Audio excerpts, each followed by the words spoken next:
زما نام نعمت الله دی، د پلار نوم موسی جان دی. زما 22 کاله عمر دی. زه په کوم افغانۍ یم او په افغانستان کې د کندهار اوسېدونکی یم.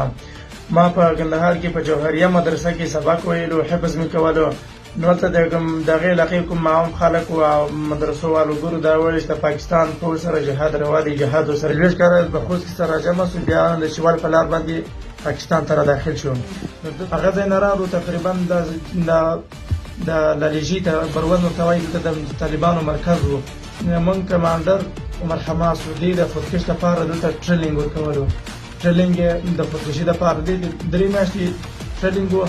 دې کې ما یوه هفته وکړه. په دې کې موږ ته دا راښودل چې ګاډي به څنګه خودکش کوې، په مورچه باندې به څنګه خودکش کوې، په پوځیانو به څنګه خودکش کوې.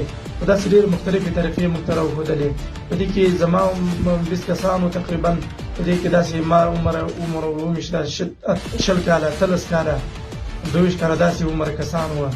نو بیا ما یوه هفته ما دا ټریننګ وکړو. ما ته ذهن کې دا راوګرځېده، سوچ مې دا ویلی چې دا خو هلته دې اذان واورېدل، زه خپل افغان حافظ یم. نو بیا مې دا ویلې چې دا په پاکستان پوځ دی، دا مسلمان دی، دې سره خو دا رشي دا حرامه ده.